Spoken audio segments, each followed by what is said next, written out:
चलिए आगे बढ़ेंगे और खबरों को देखते हैं फटाफट अंदाज में। काशी दौरे के दूसरे दिन यानी कि मंगलवार को वाराणसी में पीएम नरेंद्र मोदी की पाठशाला लगी। इसमें बीजेपी शासित राज्यों के मुख्यमंत्री शामिल हुए। पीएम मोदी ने इन राज्यों के मुख्यमंत्रियों से उनके कामकाज की रिपोर्ट मांगी। पीएम मोदी ने यूपी चुनाव को लेकर के भी बड़ी बैठक की है, जिसमें यूपी के मुख्यमंत्री योगी आदित्यनाथ समेत बीजेपी अध्यक्ष जेपी नड्डा मौजूद रहे। श्रीनगर में जम्मू कश्मीर पुलिस की बस पर सोमवार शाम को हुए आतंकी हमले में 3 पुलिसकर्मी शहीद हो गए। घटना में 11 जवान बुरी तरह से घायल हुए। ईपीएफओ ने अपने सब्सक्राइबर्स को अच्छी खबर दी है। ईपीएफओ ने 23.34 करोड़ खाता धारकों के अकाउंट में वित्तीय वर्ष 2020-21 का ब्याज जमा कर दिया है। देश में अब तक ओमिक्रॉन से 45 लोग संक्रमित हो चुके हैं, जिनमें से महाराष्ट्र में 20, राजस्थान में 9, कर्नाटक में 3, गुजरात में 4, दिल्ली में 6, जबकि आंध्र प्रदेश, केरल और चंडीगढ़ में एक मामला शामिल है। ब्रिटेन में तेजी से फैल रहे कोरोना के नए वेरिएंट ओमिक्रॉन से सोमवार को पहली मौत हुई और इसी बीच नार्वे सरकार ने अपने देश में आंशिक रूप से लॉकडाउन लागू कर दिया। मरुधरा में कोरोना का संक्रमण लगातार बढ़ता जा रहा है। स्वास्थ्य विभाग के मुताबिक सोमवार को कोरोना से 2 लोगों की मौत हो गई, जबकि 4 ओमिक्रॉन के नए मामले भी सामने आए। दिल्ली में आज भी एयर क्वालिटी बेहद खराब श्रेणी में बनी हुई है। दिल्ली में AQI 328 पर आज, जो कि बेहद खराब श्रेणी में आता है। दिल्ली के आसमान में धुंध सी नजर आ रही है। दिल्ली में पुडुचेरी के विधायकों और मंत्रियों ने लोकसभा स्पीकर ओम बिरला से मुलाकात की है। इस दौरान लोकसभा स्पीकर ओम बिरला ने इन मंत्रियों और विधायकों को लोकतंत्र का मंत्र दिया। उन्होंने कहा कि विधायिका को जनता के प्रति जवाबदेह होना चाहिए।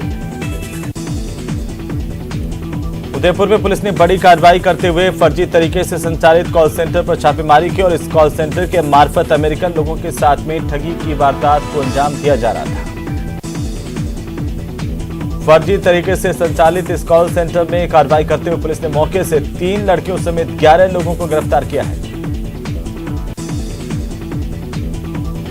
इस कार्रवाई में पुलिस ने 11 कंप्यूटर भी जब्त किए हैं। पुलिस पूछताछ में यह सामने आया कि गिरफ्तार आरोपियों में एक युवक आबू रोड का रहने वाला है, तो वहीं बाकी सभी युवक मुंबई के रहने वाले हैं और इस गिरोह का सरगना भी मुंबई से इसे संचालित करता है। सीकर के नीमका थाना में ओवरलोडेड डंपरों का विरोध कर रहे ग्रामीणों और पुलिस के बीच टकराव हो गया। ग्रामीणों ने पुलिस पर पथराव कर दिया और इसी दौरान पुलिस और ग्रामीणों के बीच जमकर हाथापाई हुई। नीमका थाना में भगोट के पास ग्रामीण ओवरलोडेड डंपरों का विरोध कर रहे थे। कल ग्रामीणों ने जाम लगाया था और तभी हाईवे पेट्रोलिंग पुलिस मौके पर पहुंची और इसके बाद पुलिस और ग्रामीणों में आपस में झड़प हुई। बाड़मेर में समदड़ी रोड स्थित रहवासी इलाके में चोरों ने रिटायर्ड सीआई के घर पर चोरी की वारदात को अंजाम दिया। यहां से गहने और रुपयों पर हाथ साफ कर दिया।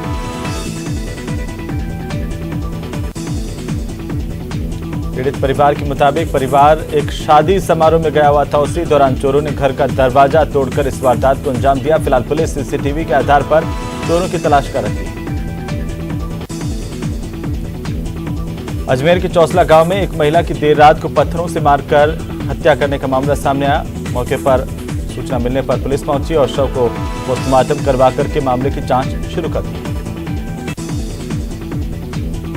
चूरू जिले के रतनगढ़ थाने में 23 अक्टूबर 2021 को दर्ज पोक्सो के एक मामले में थानाधिकारी पर गंभीर आरोप लगे हैं। थानाधिकारी पर 12वीं की छात्रा को डराने धमकाने और राजीनामे का दबाव बनाने के आरोप लगे हैं। अजमेर के क्रिश्चियनगंज इलाके में ऑनलाइन ठगी का मामला सामने आया, जहां पर एक महिला के खाते को बदमाशों ने हैक कर लिया। अलग अलग ब्रांच से करीब 50,000 रुपए निकाल लिए। पीड़ित की शिकायत पर पुलिस ने मुकदमा दर्ज कर जांच शुरू कर दी है। कोटा में अपनी 5 बेटियों के साथ कुएं में छलांग लगाकर सामूहिक आत्महत्या करने के मामले में अब बाल कल्याण समिति की टीम कोटा पहुंची है। टीम ने कालियाहेड़ी गांव पहुंचकर मृतकों के परिजनों से मुलाकात की। कोटा के रामगंज मंडी थाना इलाके में एक बार फिर से चैन स्नैचिंग की वारदात को अंजाम दिया गया। देर रात बाइक सवार बदमाश एक बुजुर्ग महिला के गले से सोने की चेन तोड़कर फरार हो गया। कोटा में एक वाहन की टक्कर से एक बाइक सवार युवक की मौत हो गई। मृतक अखिलेश भामाशाह मंडी में मुनीम का काम करता था। मुनीम की मौत के बाद मंडी में 2 मिनट का मौन रख करके इसे श्रद्धांजलि दी गई। पोखरण की फसूंड पुलिस ने हरियाणा से ताल्लुक रखने वाली एक गैंग के 5 चोरों को गिरफ्तार करने का दावा किया है। गिरोह के सदस्य ट्रेन और बसों में चोरी की वारदात को अंजाम देते थे। इस गैंग ने राजस्थान, हरियाणा, हिमाचल प्रदेश, उत्तर प्रदेश जैसे कई राज्यों में चोरी की कई बड़ी वारदातों को अंजाम दिया है। पुलिस के मुताबिक शातिरों ने जोधपुर रेंज में ही 1 दर्जन वारदातों को अंजाम दिया। फिलहाल एसएचओ भंवरलाल बिश्नोई आरोपियों से कड़ाई से पूछताछ कर रहे हैं। पुलिस को इस गैंग से और भी कई मामले खुलने की उम्मीद है। और खबरों में रुकेंगे एक छोटे से ब्रेक के लिए, जल्द लौटेंगे। तो चलिए ब्रेक के बाद एक बार फिर से आपका स्वागत। फिर से खबरों का रुख करते हैं। अलवर जिले के शेखपुर गांव के पास नेशनल हाईवे पर ट्रोले और स्लीपर बस में जोरदार टक्कर हुई। हादसे में आधा दर्जन सवारियों को चोट आई है।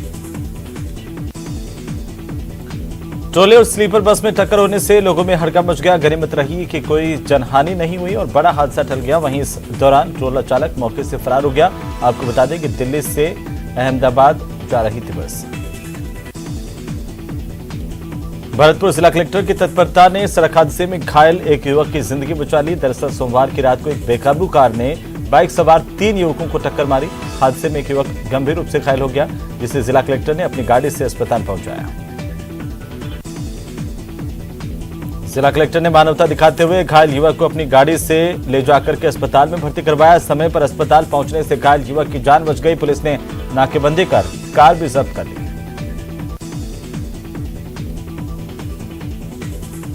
भरतपुर जिले के डी कस्बे में पुराने टेलीफोन एक्सचेंज के सामने एक वाहन की टक्कर से एक व्यक्ति की मौत हो गई। पुलिस ने मृतक के शव को पोस्टमार्टम के लिए अस्पताल की मोर्चरी में रखवाया। फिलहाल मामले की जांच जारी है। बीकानेर के मुस्लिम मुसाफिर खाने में अचानक से आग लगी। इससे मुसाफिर खाने में अफरा तफरी मच गई। वहीं आग की खबर मिलते ही दमकल की गाड़ियां मौके पर पहुंची और कड़ी मशक्कत के बाद आग पर काबू पाया गया। मुसाफिर खाने में आग लगने से कई कमरों में रखा सामान जलकर राख हो गया है। बताया जा रहा है कि शॉर्ट सर्किट की वजह से आग लगी। बाड़मेर के मंडली थाना इलाके में स्टेट हाईवे पर जानवरों को बचाने की कोशिश में एक स्कॉर्पियो पलट गई। हादसे में 2 लोगों की मौत हुई है और 6 लोग गंभीर रूप से घायल हुए हैं। सीकर में जमीन से अतिक्रमण हटाने के एक मामले में 6 साल के बाद भी कोई कार्रवाई नहीं होने के चलते एक बुजुर्ग दंपति जिला कलेक्ट्रेट के अंदर ही धरने पर बैठ गया और धरना शुरू कर दिया। सीकर में बुजुर्ग को सांड के मारने के मामला तूल पकड़ता जा रहा है। पिछले 2 दिन से शहर के विभिन्न संगठन शहर में आवारा पशुओं के खिलाफ कार्रवाई की मांग कर रहे हैं। इसी को लेकर भारतीय जनता पार्टी ने जिला कलेक्ट्रेट पर धरना दिया। उदयपुर के बीएन विश्वविद्यालय में छात्र छात्राएं अपनी समस्याओं को लेकर कुलपति के कार्यालय के बाहर जमा होकर विश्वविद्यालय के खिलाफ नारेबाजी की। पंचायती राज चुनाव के दूसरे चरण का काउंटडाउन शुरू हो गया है। कोटा में पहले चरण में इटावा और सुल्तानपुर में मतदान हो चुका है। दूसरे चरण के लिए कल खैराबाद, लाडपुरा और सांगोद में मतदान होना है। इसको लेकर जिला प्रशासन ने अपनी तैयारियां पुख्ता कर ली हैं। श्रीगंगानगर में भी जिला परिषद और पंचायत समिति के दूसरे चरण की तैयारियां पूरी हो चुकी है। कल श्रीगंगानगर जिले की श्रीगंगानगर, सादुल शहर और श्रीकरणपुर पंचायत समिति में चुनाव होंगे, जिसे लेकर मतदान कर्मियों को अंतिम चुनाव प्रशिक्षण देकर मतदान केंद्रों की तरफ रवाना किया गया। सीकर में पीसीसी चीफ गोविंद सिंह डोटासरा ने कहा कि मंत्री पद छोड़ने के बाद वे संगठन में ज्यादा काम कर पा रहे हैं। इस दौरान उन्होंने केंद्र सरकार और केंद्रीय मंत्री गजेंद्र सिंह शेखावत पर भी जमकर निशाना साधा। डोटासरा के मुताबिक कांग्रेस की रैली पर सवाल उठाने वाले गजेंद्र सिंह खुद अमित शाह को यहां पर लेकर आए थे और 6000 से ज्यादा की भीड़ नहीं जुटा पाए। डोटासरा ने कहा कि गजेंद्र सिंह एक भी बड़ा प्रोजेक्ट राजस्थान को नहीं दिलवा पाए, जबकि वे केंद्र में मंत्री हैं। इसके साथ ही पीसीसी चीफ ने प्रधानमंत्री मोदी पर निशाना साधा और कहा कि काशी विश्वनाथ प्रोजेक्ट के दौरान मोदी खुद को ब्रांड एम्बेसडर की तरह प्रोजेक्ट कर रहे हैं। बांसवाड़ा में कैबिनेट मंत्री महेंद्रजीत सिंह मालविया के बेटे की देर रात शादी हुई। जश्न के इस माहौल में जमकर फायरिंग भी हुई। यहां पर जिला प्रमुख रेशम मालविया के साथ ही तमाम छोटे बड़े कार्यकर्ता और पदाधिकारी मौजूद रहे। राजसमंद शहर में प्रवेश करने वाले गौरव पथ बदहाल हालात में यहां पर सड़कों पर पड़े गड्ढे और इससे आए दिन वाहन चालक हादसे का शिकार हो रहे हैं। मरुधरा में कोरोना का संक्रमण लगातार बढ़ता जा रहा है। स्वास्थ्य विभाग के मुताबिक सोमवार को कोरोना से 2 लोगों की मौत हुई है, जबकि 4 ओमिक्रॉन के नए मामले भी सामने आए। कोरोना से चूरू में एक और राजसमंद में एक व्यक्ति की कोरोना से मौत हुई है और इससे पहले 7 दिसंबर को बीकानेर में एक युवती की मौत हुई थी। कोटा में किशोरपुरा क्षेत्र से लापता हुए 12 साल का बालक जिसे पुलिस ने दस्तयाब किया, इसके बाद पुलिस ने उसे रेस्क्यू कर बाल कल्याण समिति के सामने पेश किया। पुलिस ने बच्चे का रेस्क्यू कर उसे बाल कल्याण समिति के सामने पेश किया और परिजनों को सूचना दी। सूचना पर राजसमंद से परिजन कोटा पहुंचे और बच्चे को सकुशल देखकर परिजनों की आंखें भर आई। सवाई माधोपुर के रणथंभौर नेशनल पार्क से पिछले 1 से 1.5 साल में 12 से ज्यादा टाइगर रहस्यमयी तरीके से गायब हो गए हैं, जिनका आज तक कोई पता नहीं चल पाया है, जो कि वन विभाग की कार्यशैली पर बड़ा सवाल खड़ा कर रहे हैं। कोटा में नेत्रदान का कारवां लगातार बढ़ता जा रहा है। 41 वर्षीय बैंक मैनेजर की मौत के बाद उसके परिजनों ने नेत्रदान करवाकर मानवता की मिसाल कायम की है।